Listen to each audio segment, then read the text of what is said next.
അപ്പോൾ ഇരിക്കും തോറും ടേസ്റ്റ് കൂടി കൂടി വരുന്ന ഒരു അയിലക്കറി ഉണ്ടാക്കിയെടുത്താലോ ഇതേപോലെ.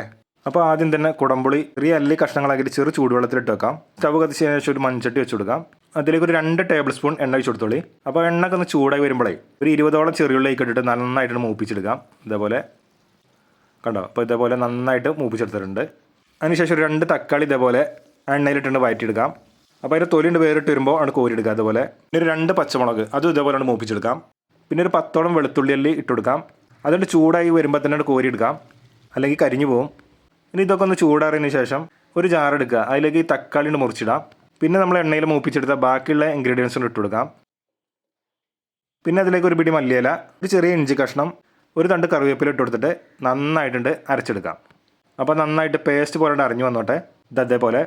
അതിനുശേഷം വീണ്ടും നമ്മൾ മൺചട്ടി വെച്ച് കൊടുക്കാം. ഇനി ആ എണ്ണയിൽ തന്നെ ഒരു ടീസ്പൂൺ കടുക് ഇട്ട് കൊടുക്കാം. അതുകൊണ്ട് പൊട്ടി വരുമ്പോഴേ 1 ടീസ്പൂൺ ഉലുവാപ്പൊടി, 2 തണ്ട് കറിവേപ്പില, 2.5 ടേബിൾ സ്പൂൺ കാശ്മീരി മുളക് പൊടി, 1 ടീസ്പൂൺ മഞ്ഞൾപ്പൊടി, 1 ടീസ്പൂൺ മല്ലിപ്പൊടി, 1 ടീസ്പൂൺ ഉപ്പും കൂടി ഇട്ടിട്ട് നന്നായിട്ടുണ്ട് മിക്സ് ചെയ്തെടുത്തോളി. തീ ലോ ഫ്ലെയിമിൽ വെച്ചിട്ട്.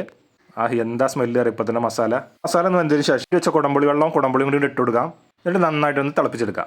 അതിനുശേഷം നമ്മൾ പ്രധാനപ്പെട്ട അരപ്പണ് ഇതിലേക്ക് ഒഴിച്ചു കൊടുത്തോളി. ചുഴറ്റിയിട്ട് ആ വെള്ളം ഒഴിച്ചു കൊടുത്തോളി. എന്നിട്ട് പിന്നെ ഒന്ന് നന്നായിട്ടുണ്ട് മിക്സ് ചെയ്തെടുക്കുക. അതിനുശേഷം 1 കപ്പ് വെള്ളം അതിലേക്ക് ഒഴിച്ചു കൊടുക്കുക. അപ്പോൾ എന്നാലും നമ്മളെ കറിക്ക് അത്യാവശ്യം തിക്നെസ് ഉണ്ട് കേട്ടോ. ഇനി ഒന്നും നോക്കാമല്ല, അതിലേക്ക് അരിഞ്ഞു വെച്ച മീനുണ്ട് ഇട്ട് കൊടുക്കാം. എന്നിട്ട് നന്നായിട്ടുണ്ട് മിക്സ് ചെയ്തെടുക്കാം. അപ്പോൾ മീനൊന്നും ഉടനെ പോകരുത്. മൂടി വെച്ചിട്ട് ഒരു 10 മിനിറ്റ് തിളപ്പിച്ചെടുത്തോളി. ആഹാ, എന്താ അടിപൊളിയായിട്ടോ മീൻ കറി. ഇനി അവസാനമായിട്ട് ഇതിൻ്റെ മുകളിലേക്ക് കുറച്ച് കറിവേപ്പില, അതേപോലെ ഒരു നുള്ള മല്ലിയിലും കൂടി ഇട്ടിട്ട് തീ ഓഫ് ആക്കിയതിന് ശേഷം ഒരു 10-15 മിനിറ്റ് മൂടി വെച്ചോളി. പിന്നീട് തുറന്നു നോക്കിയാണ്ടല്ലോ, എന്താ സ്മെല്ല് അറിയാം. അടിപൊളി അയിലക്കറി കേട്ടോ. അപ്പോൾ അപ്പം, ചപ്പാത്തി, ചോറ്, പൊറോട്ട ഇതിൻ്റെയൊക്കെ കൂടെ കഴിക്കാൻ പറ്റിയ നല്ല അടിപൊളി മീൻ കറി റെഡി ആയിട്ടുണ്ട്. അപ്പോൾ ഇതേപോലെ എല്ലാവരും ഒന്ന് ട്രൈ ചെയ്യുമല്ലോ.